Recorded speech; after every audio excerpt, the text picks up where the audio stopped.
क्या आप जानते हैं कि हर इंसान के अंदर एक क्रिएटर छुपा है? हाँ, आप भी, चाहे आप आर्टिस्ट हों या इंजीनियर, राइटर हों या बिजनेसमैन। लेकिन फिर हम में से ज्यादातर लोग अपनी पूरी जिंदगी बिना कुछ क्रिएट किए क्यों गुजार देते हैं? आज मैं आपको ले चलता हूं एक ऐसी जर्नी पर जो आपके अंदर के क्रिएटर को जगह देगी। ओशो की किताब creativity, unleashing the forces with in, जहां हम सीखेंगे कि क्रिएटिविटी सिर्फ आर्टिस्ट्स के लिए नहीं बल्कि जीने का एक तरीका है। तो चलिए अपने भीतर के क्रिएटिव फोर्स को अनलीश करते हैं। ओशो शुरुआत करते हैं एक रेवोल्यूशनरी स्टेटमेंट से। वो कहते हैं, क्रिएटिविटी सिर्फ पिकासो को नहीं मिली, सिर्फ मोजार्ट को नहीं मिली।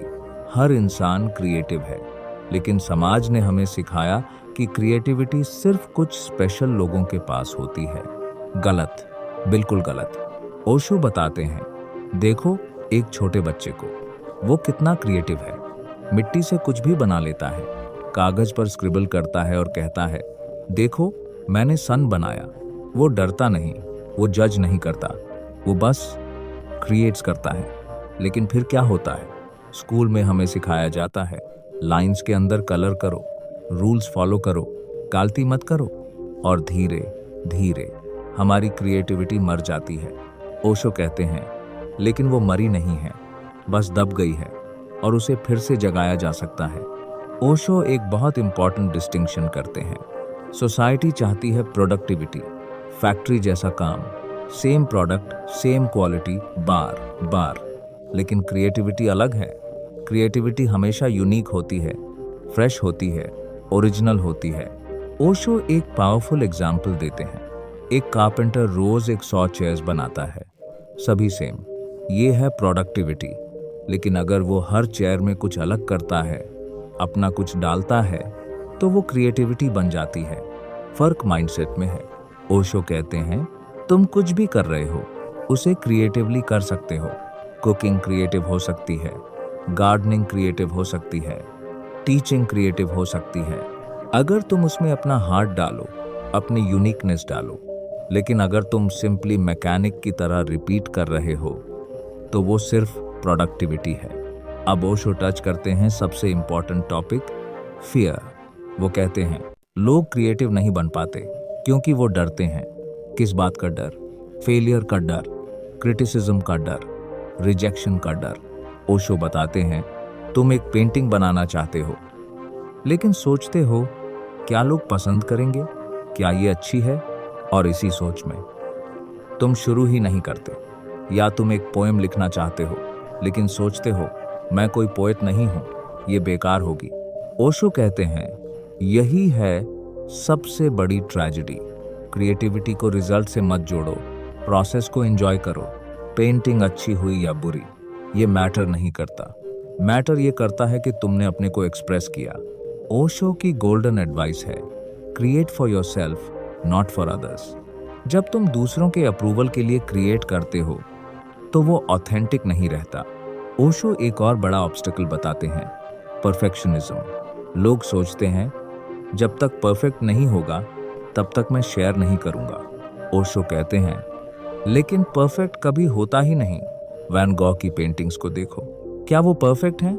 टेक्निकल सेंस में नहीं, लेकिन वो अलाइव हैं, उनमें सोल है। ओशो बताते हैं, परफेक्ट चीजें मरी हुई होती हैं, मशीन परफेक्ट होती है, ह्यूमन इम्परफेक्ट होता है, और क्रिएटिविटी ह्यूमन चीज है। तुम्हारी इम्परफेक्शंस ही तुम्हें यूनिक बनाती हैं। ओशो कहते हैं, done is better than perfect. कुछ बनाओ, गलती हो तो हो, लर्न करो, फिर बनाओ, लेकिन वेटिंग में अपनी पूरी जिंदगी मत गुजार दो कि परफेक्ट मोमेंट आएगा। अब ओशो बताते हैं क्रिएटिविटी और मेडिटेशन का कनेक्शन। क्रिएटिविटी आती कहाँ से है? तुम्हारे कॉन्शियस माइंड से नहीं, वो आती है तुम्हारे अनकॉन्शियस से, तुम्हारे डीपर लेयर से। ओशो समझाते हैं, जब तुम मेडिटेट करते हो तो तुम्हारा कॉन्शियस माइंड शांत हो जाता है और उस साइलेंस में अनकॉन्शियस सरफेस पर आने लगता है, आइडियाज आने लगते हैं, इनसाइट्स मिलने लगती हैं। ओशो एक ब्यूटीफुल एग्जाम्पल देते हैं, कितनी बार ऐसा हुआ है कि तुम किसी प्रॉब्लम पर बहुत सोच रहे थे, लेकिन सोल्यूशन नहीं मिला, फिर तुमने छोड़ दिया, रिलैक्स किया, शावर ले रहे थे या वॉक कर रहे थे, और सडनली सॉल्यूशन आ गया। ओशो कहते हैं यही है मेडिटेशन की पावर। जब तुम ट्राइंग नहीं कर रहे तब क्रिएटिविटी फ्लो करती है। ओशो बहुत एम्फेसिस देते हैं प्लेफुलनेस पर। क्रिएटिविटी सीरियस नहीं होती, ये प्लेफुल होती है। बच्चे देखो, वो खेलते खेलते क्रिएट करते हैं, उनके लिए ये फन है। लेकिन अडल्ट्स क्या करते हैं? वो क्रिएटिविटी को भी सीरियस बना देते हैं। ओशो कहते हैं जब तुम पेंट कर रहे हो तो ये मैट सोचो कि मास्टरपीस बनाना है, बस कलर्स के साथ खेलो, एंजॉय करो। जब तुम राइट कर रहे हो तो ये मैट सोचो कि बेस्ट सेलर बनाना है, बस वर्ड्स के साथ खेलो, एक्सपेरिमेंट करो। ओशो बताते हैं सबसे बड़ी क्रिएटिविटी प्लेफुल स्टेट में होती है। आइंस्टाइन ने रिलेटिविटी थ्योरी कैसे डिस्कवर की? प्लेफुली इमेजिन करके। मोजार्ट म्यूजिक कैसे कंपोज करते थे? प्लेइंग की तरह। तो सीरियस होना छोड़ो, प्लेफुल बनो। ओशो एक रेवोल्यूशनरी आइडिया देते हैं, क्रिएटिविटी सिर्फ आर्ट्स में नहीं होती, लाइफ के हर एस्पेक्ट में हो सकती है। तुम कैसे बात करते हो, क्रिएटिवली कर सकते हो। तुम कैसे कपड़े पहनते हो, क्रिएटिवली कर सकते हो। तुम अपने रूम को कैसे डेकोरेट करते हो, क्रिएटिवली कर सकते हो। ओशो कहते हैं क्रिएटिविटी एक अप्रोच है लाइफ को देखने की। तुम ट्रैफिक में स्टक हो, दो ऑप्शंस हैं। एक, फ्रस्ट्रेटेड हो जाओ, कर्स करो। दूसरा, इस टाइम को क्रिएटिवली यूज करो, म्यूजिक सुनो, ऑडियो बुक सुनो, आइडियाज थिंक करो। ओशो बताते हैं हर सिचुएशन को तुम क्रिएटिवली हैंडल कर सकते हो। प्रॉब्लम आई, क्रिएटिव सोल्यूशन ढूंढो। रिलेशनशिप में इशू है, क्रिएटिव तरीके से रिजॉल्व करो। यही है क्रिएटिविटी का असली मतलब। ओशो कहते हैं क्रिएटिव होने के लिए तुम्हें करेज चाहिए, डिफरेंट होने की हिम्मत, क्योंकि सोसाइटी यूनिफॉर्मिटी चाहती है, सब सेम दिखें, सेम सोचें, सेम करें। लेकिन क्रिएटिविटी इंडिविजुअलिटी है।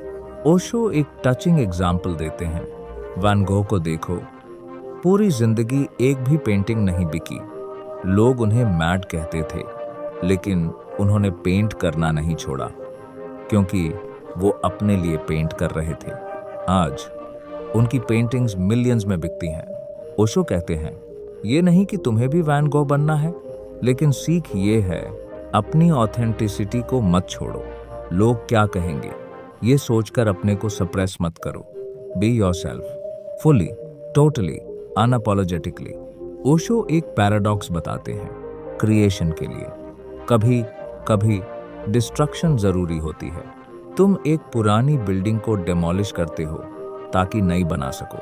तुम एक स्केच को इरेज करते हो ताकि बेहतर बना सको। ओशो कहते हैं लाइफ में भी ऐसा है, कभी कभी तुम्हें अपनी पुरानी बिलीफ्स को डिस्ट्रॉय करना पड़ता है, अपने प्यूरेन पैटर्न्स को तोड़ना पड़ता है, तभी कुछ नया क्रिएट हो सकता है। ओशो बताते हैं ये स्कैरी है, क्योंकि पुराना फेमिलियर है, कंफर्टेबल है, लेकिन अगर तुम हमेशा कंफर्ट जोन में रहोगे तो तुम ग्रो नहीं करोगे। क्रिएटिव होने के लिए रिस्क लेनी पड़ती है, कंफर्ट छोड़नी पड़ती है। ओशो अंत में सबसे इंपॉर्टेंट बात कहते हैं क्रिएटिविटी कोई एक्टिविटी नहीं है, ये एक स्टेट ऑफ बीइंग है। तुम क्रिएटिव हो सकते हो बिना कुछ क्रिएट किए। कैसे? ओशो समझाते हैं जब तुम पूरी तरह प्रेजेंट होते हो, अलर्ट होते हो, रिस्पॉन्सिव होते हो, तो तुम क्रिएटिव हो। जब तुम किसी को सुनते हो पूरी तरह से, बिना जज किए, तो वो क्रिएटिविटी है। जब तुम नेचर को देखते हो और जेन्युइनली फील करते हो उसकी ब्यूटी, तो वो क्रिएटिविटी है। ओशो कहते हैं क्रिएटिव पर्सन वो है जो लाइफ को एक एडवेंचर की तरह जीता है, जो हर मोमेंट को फ्रेश की तरह देखता है, जो अपने पास्ट पैटर्न्स को रिपीट नहीं करता, जो स्पॉन्टेनियस है, अलाइव है। ओशो की golden line, don't just do creative things, be creative. अंत, लाइफ लेसन। तो दोस्तों, creativity, unleashing the forces with in, आपको सिर्फ आर्टिस्ट नहीं बनाती, ये आपको एक बेटर ह्यूमन बनाती है। अगर आप इस किताब से कुछ सीखें तो ये, पहला, हर इंसान क्रिएटिव है, बस अपने भीतर के क्रिएटर को जगाना है। दूसरा, फियर को जाने दो, परफेक्शन को जाने दो, बस शुरू करो, क्रिएट करो। तीसरा, प्लेफुल बनो, क्रिएटिविटी को सीरियस मत बनाओ, इंजॉय करो। चौथा, हर एक्शन को क्रिएटिवली करो, लाइफ का हर मोमेंट एक कैनवस है। पांचवा, डिफरेंट होने की हिम्मत रखो, ऑथेंटिक बनो, योरसेल्फ बनो। ओशो की आखिरी और सबसे पावरफुल बात, वो कहते हैं तुम एक सीड हो, तुम्हारे अंदर एक पूरा ट्री छुपा है, लेकिन सीड को फूटना पड़ता है, तोड़ना पड़ता है अपने शेल को। डरो मत, तुम्हारे अंदर इन्फिनिट पोटेंशियल है, क्रिएटिविटी तुम्हारा नेचर है, तुम्हारा बर्थ राइट है। तो आज से शुरू करो, कुछ भी करो, पेंट करो, राइट करो, डांस करो, सिंग करो, कुक करो। रिजल्ट की चिंता मत करो, प्रोसेस को एंजॉय करो। और याद रखो, जब तुम क्रिएट करते हो तो तुम सिर्फ कुछ बना नहीं रहे, तुम अपने को भी क्रिएट कर रहे हो, तुम इवॉल्व कर रहे हो, ट्रांसफॉर्म हो रहे हो। क्योंकि जैसा ओशो कहते हैं, सबसे बड़ी क्रिएटिविटी है अपने आप को क्रिएट करना, एक मास्टरपीस बन जाना। तो चलो शुरू करते हैं ये journey, the journey of becoming a creative being. धन्यवाद।